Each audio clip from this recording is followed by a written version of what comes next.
అదే పెద్దవాళ్ళు అదే మరి రిటైర్ అయిపోతారు. మీరు ఎప్పుడే 20 ఏళ్ళు రిటైర్ అయ్యి 2099. అమ్మా మొదలు పెడదామా? గురువు గారు మెల్లిగా చదవండి. ఆత్మ సాక్షాత్కారం అంటూ చెప్పమ్మా. సరౌండింగ్స్ వాయిస్ ఎక్కువ వస్తుంది గురువు గారు. డిస్టర్బెన్స్ ఉందా? డిస్టర్బెన్స్ ఉంది గురువు గారు. సరే అయితే ఒక్క నిమిషం,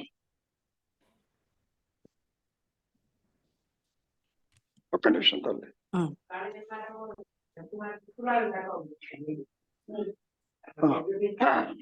ఇప్పుడు బాగానే ఉందా? ఇప్పుడు పర్వాలేదు గురువు గారు. ఉన్నంతలో ఉన్నంతలో పర్వాలేదు.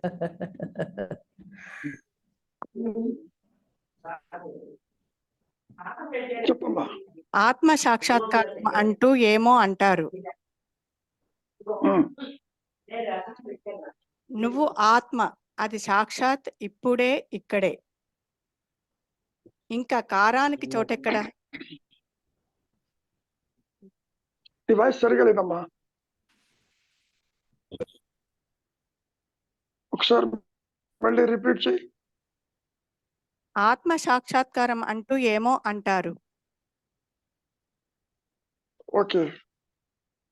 నువ్వు ఆత్మ, అది సాక్షాత్ ఇప్పుడే ఇక్కడే, ఇంకా కారానికి చోటెక్కడా? కారానికి కాదు అంటే ఈ మాట ఎందుకు చెబుతున్నారంటే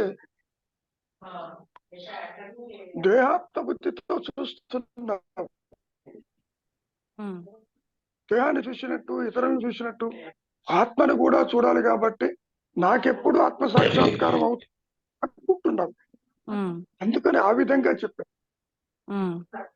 కాబట్టి సాక్షాత్కారం అంటూ ఏది ఉండదు, నీవు అదేను అని చెప్పటం. కాబట్టి విడిగా ఎప్పుడో నేను ఆత్మని దర్శిస్తాను అనేది కుదరదు అని చెప్పటానికి ఇట్లా ఈ విధంగా చెబుతున్నారు. సాక్షాత్కారాలు ఉండవు, వ్యక్తిగత ఆత్మ దర్శనం ఉండదు. కారణం నీవు ఇప్పుడు కూడా అదేను అని చెప్పటం.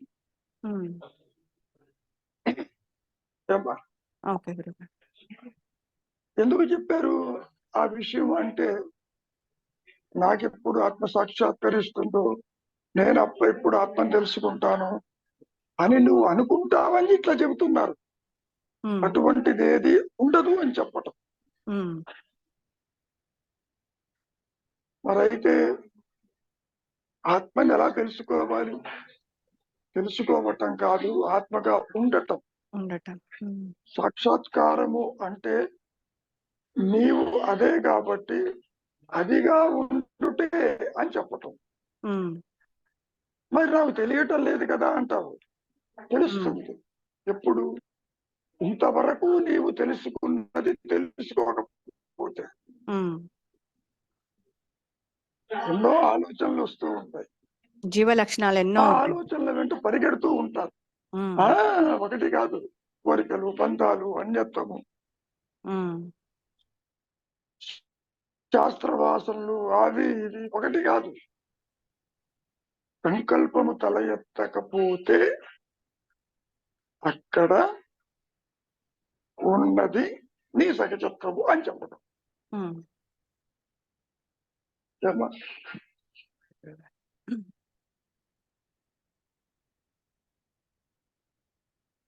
ఇంకేమన్నా అనుమానం ఉందా? అంటే ఇంకా కారానికి చోటెక్కడా అంటే ఇంకా బాధపడడానికి, చింతించడానికి అని అర్థమా గురువు? కారానికి కాదమ్మా. కారానికి చోటెక్కడా అంటే నీవు విడిగా ఉంటూ దర్శించేదికి అవకాశం లేదు గొప్పన్నాడు.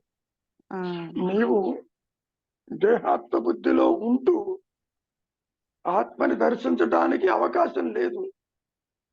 సాక్షాత్కారానికి అంటే నువ్వు విడిగా ఉంటూ చూసేది ఎక్కడ లేదని, అది కుదరదు అని చెప్పటం. నీవే అదైనప్పుడు నా కళ్ళను నాకు చూపించమంటే ఎవడు చూపిస్తాడు? లేదు. నువ్వు చూడగలవా? లేదు లేదు. గురువు. అట్లా ఉమ్, కంటికి కన్నే ఆత్మ. ఉమ్, ఆత్మ దానంతట అది తన స్వరూపం చూస్తుందే తప్ప అన్యత్వము చూడదు. ఉమ్. నువ్వు ఇక్కడ అన్యత్వాన్ని చూస్తున్నావు. అవును గురుగారు. అవును. దేహమన్యము, జగత్తన్యము, సంసారమన్యము, దైవం కూడా అన్యమే నీకు. ఉమ్, సో అటువంటి అన్యత్వాన్ని చూడని స్థితిలో ఉమ్, నీవుగా ఉంటావు అని చెప్పటం. ఉమ్. ఏమా? అవును గురుగారు. Um. Are you getting the point? అర్థమైంది గురుగారు. ఏవైతే అడ్డు కాబట్టి వస్తున్నాయో ఆ లక్షణాలు, జీవుడికి ఉన్న లక్షణాలన్నీ అక్షరాలు ఉండవు. ఉమ్, ఆ, అమ్మా, అడ్డు రావటం కాదు, నీవే అదై ఉన్నావు. నీ దృష్టి ప్రాపంచక విషయ వాసనలో ఉంది, అన్యత్వంగా ఉన్నది. అది ఉమ్. లేకపోతే నీవుగానే నిలిచి ఉంటావు అని అర్థం. ఓకే గురుగారు. ఉమ్, ఏమ్మా? ఉమ్, ఒకటే నేను ఉంటుందమ్మా, ఉమ్, రెండు నేనులు ఉండవు. ఆ నేను తనకు తాను ఉంటుంది. ఉమ్, ఇప్పుడు ఉన్న నేను తన స్వరూపం తాను తెలుసుకోలేదు. ఉమ్, తెలుసుకోలేకపోగా మూలము తెలుసుకోలేదు. తను చూసేది సత్యం అంటుంది. ఉమ్. అవును దేహం గురుగారు. సత్యము, సంసారం సత్యము, ఉమ్, ఇతరులు సత్యము. సో ఇన్ని రకాలుగా చెబుతూ ఉంటుంది ఈ ఉమ్, మాయాదేవి. ఉమ్, అందుకని తెలుసుకోలేదు అది. ఉమ్, ఏమ్మా? ఉమ్. ఇది అవాస్తము. ఇది అంటే అహంకారం. అహంకారం ఆభాషం. నేనంటే దేహము, నేను వ్యక్తిని, స్వయం ప్రకాశము లేని ఒక అభాస కాంతి ఇది. ఉమ్, ఏమ్మా? అర్థమైంది గురుగారు. అర్థమవుతుందా? అర్థమైంది గురుగారు. ఇప్పుడు చెప్పండి.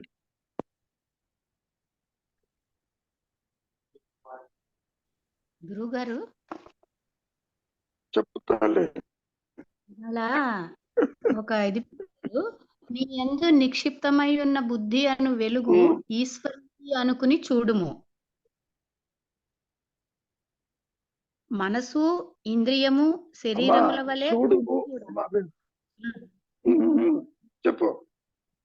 ఇంద్రియముల శరీరం వలె బుద్ధి కూడా భగవత్ ప్రసాదమే అని భావించి చూడుము. చూడటానికి ఆ, ఆ, చూడటానికి బుద్ధి నీకు విడిగా ఉంటేగా ఆత్మ. గురుగారు అదే చూడు. ఆ, అమ్మా కాదమ్మా, బుద్ధి అర్థం చేసుకో. లోకమునందు చూడుము అంటే ఆ, నేను మాట సరిగా నీకు రావట్లే. కలుగుచున్న భావములన్నాడు. ఏమ్మా? బుద్ధి లోకమునందు నీకు కలుగుచున్న భావములకు మూలమును చూడుము. ఆ మూలము చూడటం అనేదే విచారము. చూడలేవు. ఆ, ఈ అహంకారము తన మూలాన్ని తాను చూడలేదు. అది కుదరదు. పాముకి తన మూలము తెలియదు. గురుగారు అదే నెక్స్ట్ నేను వాక్యం కాదు. అదే ఇచ్చారు. నా బుద్ధి అనుకున్నచో అహంకారం చేయదు. నా బుద్ధి అనుకున్నచో నీ మాట అహంకారం పని చేయదు. ఆ, నా బుద్ధి అనుకున్నచో అహంకారం పని చేయును. నాది కాదు నీది అని భగవంతునికి సమర్పణము చేసినచో దైవము పనిచేయును. దైవము పనిచేయునంటే ఏంటి గురువుగారు ఇక్కడ? అసలు ఈ రోజు పెట్టిన దానికి నువ్వు చదువుతున్న దానికి సంబంధం లేదు. అది వేరే సబ్జెక్ట్. అంటే ఇక్కడ అహంకారం ఓకే. దైవం పనిచేస్తుందంటే గాలి పీల్చేది దైవము, కనిపించేది దైవం అని చెప్పటం, ఆ, అది వేరే థాట్ వస్తుంది. ఓకే. ఏమ్మా, ఇక్కడ గురుగారు. సాక్షాత్కారం గురించి అనుమానం ఉంటే అడుగు. ఉమ్, సాక్షాత్తు నీవు అదే ఉన్నావు, అది అన్యంగా కారానికి తావు లేదు అని. అన్యంగా చూడబట్టి బాహ్యంలోకి నాకెప్పుడు అవుతుంది అని నేను భ్రమిస్తున్నాను. అంతవరకే. ఎందుకని నీవే అదే ఉంటూ, అందుకని సాక్షాత్కారానికి తావులేదు పొమ్మన్నాడు. ఉమ్, ఉమ్, ఏమ్మా, గురువు గారు. చాలా సింపుల్ గా ఉంటుందమ్మా. అంటే ద్వైతం నువ్వేదో లేదు. తెలుసు, ద్వైతం ఉన్నదా లేదా అన్న పాయింట్ కాదు, చూసేది ఎవరు. ఆ, నేను చూస్తున్నాను, ఆ నేను చూడకపోతే అవును గురువు గారు. అది ఆత్మగా ప్రకాశిస్తుంది అని అర్థం. ఉమ్, అంటే అక్కడ అహంకారంతో కూడిన నేను చూడకపోతే అని అనొచ్చా గురువు గారు? అసలు అహంకారం లేదుగా చూడటానికి. ఉమ్, దేహాత్మ బుద్ధి ఆది నుంచి తృణీకరించబడింది, ఆ, జీవాత్మ అనేది లేదు. ఉమ్, ఇది ఉన్నదనుకుంటూ నువ్వు ప్రయత్నం చేస్తున్నావు, ఎలా తెలుసుకోవాలి ఎలా తెలుసుకోవాలి. అందుకనే నీవెవరివో తెలుసుకో అంటున్నారు మహర్షి. గురువు గారు. ఇది లేదు ఉన్నది జ్ఞానము అని ఆత్మ ప్రకాశిస్తేనే తప్ప తెలియదు. గురువు గారు. ఎందుకని ప్రకాశించడం అంటే నీ దృష్టి పూర్తిగా చింతావిహీనం కావాలి. గురువు గారు. అయితే ఏమన్నా అది ప్రకాశిస్తుందా అంటే, అది ప్రకాశించే టైంకి నువ్వు చింతావిహీనమే అవుతావు. పాయింట్ అది. నువ్వు ఉండవు. ఆ, అర్థమైంది అహంకారం విడిగాను ఆత్మ విడిగాను ఉండదమ్మా. గురువు గారు. ఇప్పుడు ముత్యపు చిప్ప వెండిగా కనపడింది, ఓకే, అవును. నువ్వు వెండి ఉందేమో చూడబోతున్నావు, తీరా చూడబోతే ఉన్నది ముత్యపు చిప్ప, వెండి లేదంటావు. అవునండి. Is it not? అవును. చూసేది ముత్యపు చిప్పని చూడాలే, వెండి ఉందేమో అని చూస్తుంది. దేహాత్మ బుద్ధి కలిగిన జీవుడు ఉన్నాడేమో అని చూడబోతే అట్టివాడు లేడు, ఆత్మే ఉన్నది అని చెప్పు.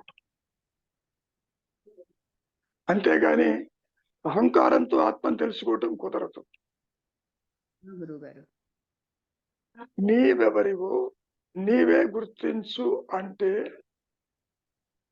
దేహం అనుకుంటున్నావు, పరిమితమైన జీవుడు అనుకుంటున్నావు, అటువంటిది ఏది లేదు అని చెప్పటం. అంతవరకు దేనికమ్మా? ఆలోచన అంటే ఏమిటో చూడు, నువ్వే ఆలోచిస్తున్నావుగా, గురువు గారు. అక్కడ ఏమీ లేదు. అవును. కొన్ని ఆలోచించే నేను ఏంటో చూడు, అక్కడ ఏమీ లేదు. మరి ఏమీ లేకపోతే ఉన్నది ఏమిటి? ఉన్నది జ్ఞానము, అది దేనిని చూడదు.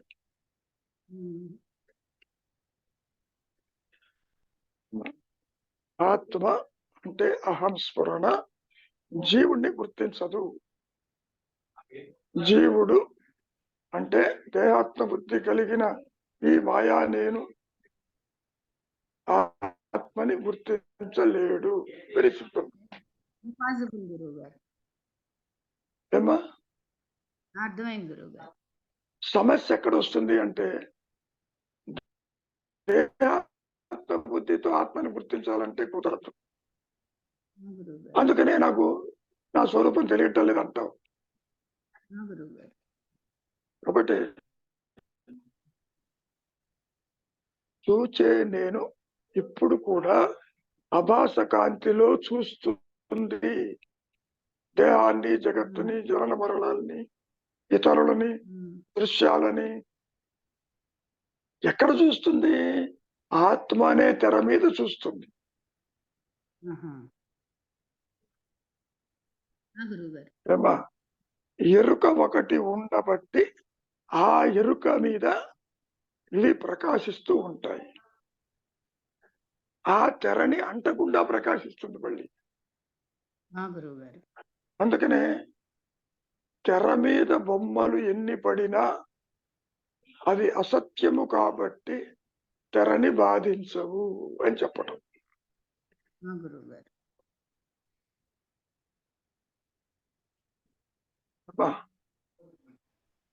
అర్థమైంది గురువు గారు.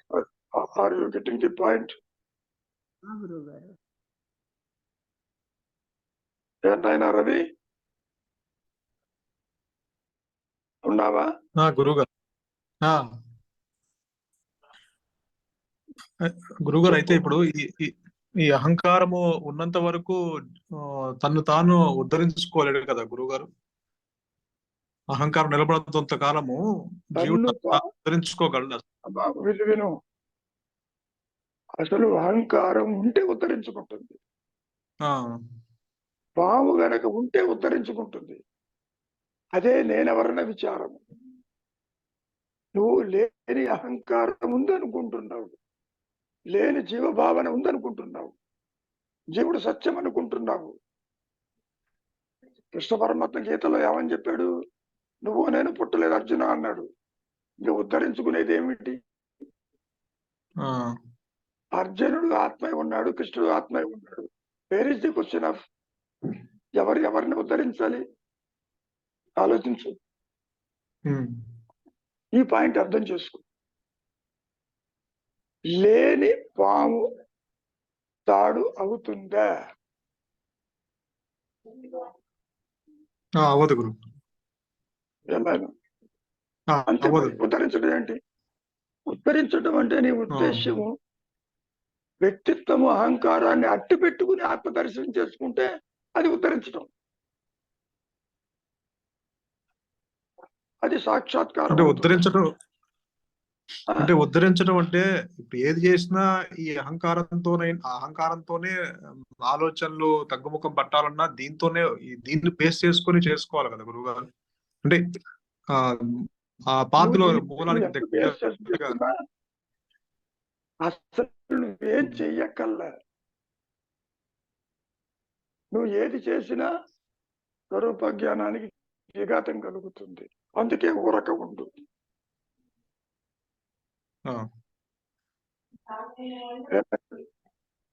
అదే ఇప్పుడు నీవే తెలుసుకోవాలన్నాడు అంటే అర్థం ఏంటి? నేను దేహము కాదు, నేనంటే ఆత్మ అని చెప్పి ఈ జీవుడికి తెలియదు. అట్లా ఉండదు. నేను అనే జ్ఞానము ఈ వ్యక్తిత్వంతోనే ఉంటుంది.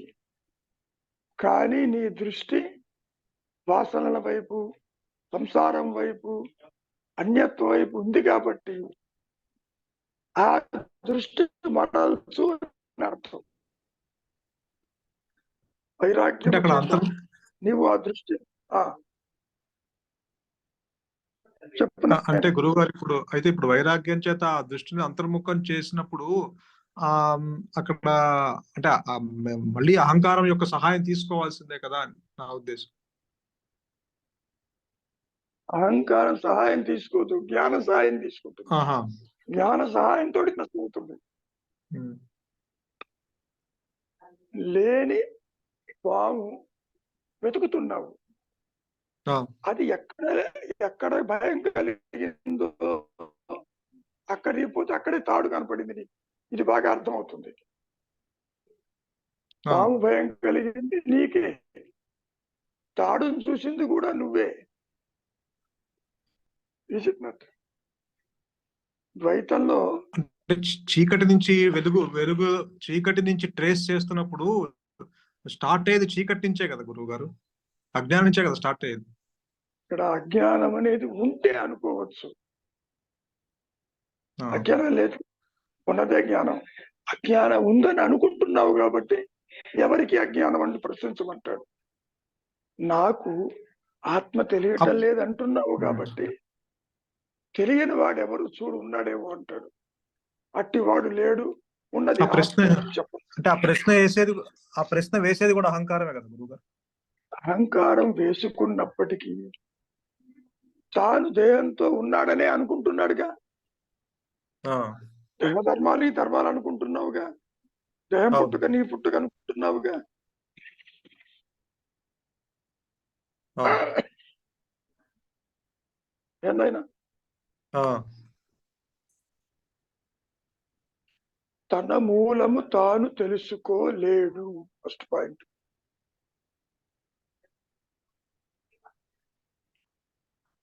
ఆత్మను ఎట్లా తెలుసుకుంటాడు? ఉమ్, అది కుదరదు. ఆత్మ తనకు తానే ప్రకాశిస్తూ ఉన్నది అని చెప్పటం. సాక్షాత్కారాలు ఉండవు, నీవు అదేనని చెప్పటం. ఓకే. వెంటనే నువ్వేమంటావు? నాకు తెలియటం లేదంటావు. అవును. ఎందుకు తెలియటం లేదు? కారణం నీ దృష్టి బాహ్యంలో ఉంది, అంతర్ముఖం కావటం లేదు. అవును. నిశ్చల తత్వే జీవన్ముక్తి అన్నారు ఆదిశంకరులు. లేని జీవుడికి ముక్తి అనేది నిశ్చలంలో ఉన్నది అని చెప్పటం. శంకరులు చెప్పినా మహర్షి చెప్పినా అవన్నీ కూడా సూచనలు మాత్రమే, ఓన్లీ ఇండికేటర్స్. ఏమైనా ఓకే. ఇంకేమన్నా ఉందా? గురుగారు ఇంకేం లేదు గురువు. నమస్కారం అండి. చెప్పమ్మా, చెప్తాను. మౌనానికి నిశ్చలతకు రాండి అని చెప్తున్నారు. నిశ్చలతకి రావాలంటే అది కూడా ఒక ప్రయత్నమే కదా గురుగారు? ఆ ప్రయత్నం ఎవరు చేయాలి? నిశ్చలత్వము ప్రయత్నం చేసేది ఎవరు?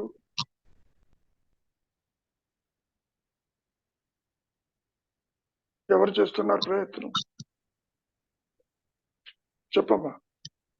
అదే గురుగారు, ఇప్పుడు మౌనానికి రావాలి, ఆలోచనలు ముసురుకుంటున్నాయి, వాటి నుండి మనము వదిలించుకోవాలని మౌనానికి రావాలనుకుంటున్నాము. ఆ మౌనానికి మౌనానికి వచ్చిన చెప్పమ్మా. ప్రయత్నించాలి కదా. ఆ ప్రయత్నం దేనికి? ఎందుకు ప్రయత్నము? బయటికి పోకుండా ఇంట్లో ఉండటానికి ప్రయత్నం. ఇంట్లో ఉండటానికి ప్రయత్నం అక్కర్లేదుగా. అంటే పోకుండా నిరోధించడానికి ప్రయత్నం అవసరం కదా గురుగారు? పోకుండా నిరోధించటానికే ప్రయత్నం. ఆలోచన తల ఎత్తకుండా ఉండటానికి ప్రయత్నం. ఆ ప్రయత్నం ఎవరు చేయాలి గురుగారు? ఈ మాయ నేను చేస్తుందని అనుకుంటుంది. అసలు ఆత్మే నడిపిస్తుంది దీన్ని. నీలో మార్పు తీసుకొచ్చి నిన్ను నష్టపరుస్తుంది. అదే మహర్షి కూడా చెప్పింది, భగవంతుడిని నువ్వు అనుకోవటం కాదు, ఆయన నీ గురించి అనుకుంటాడు. జ్ఞానమే నిన్ను నడిపిస్తుంది.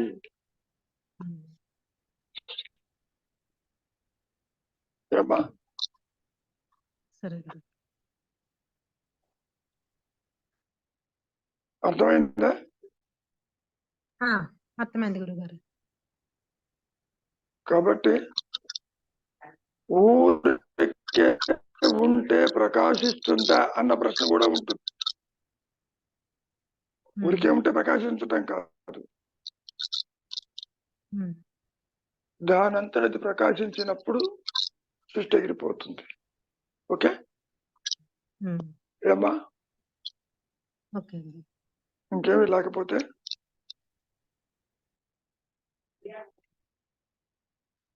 అయ్యా వెంకట్రావు గారు ఏమన్నా ఉందా?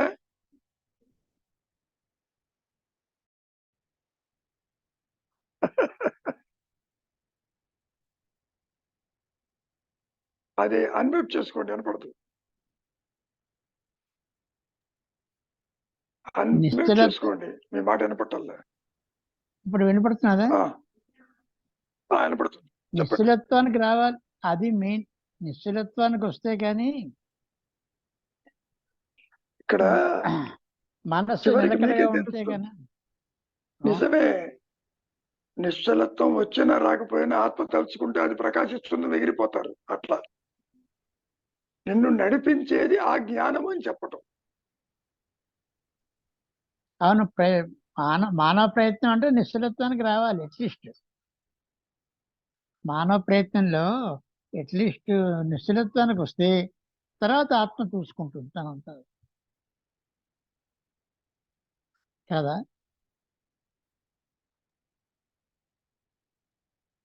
ఓకే, వినపడుతుందా?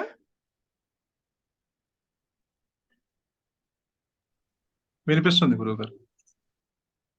ఆ, కాబట్టి నిశ్చలత్వానికి రావటం, దానివల్ల అది ప్రకాశిస్తుందనే కార్యకారణ సంబంధాలు ఉండవు నాయన. ఓకే,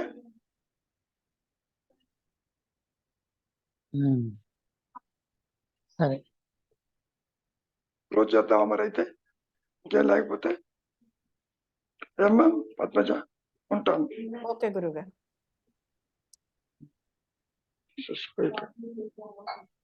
కూర్చోండి ఇంకా.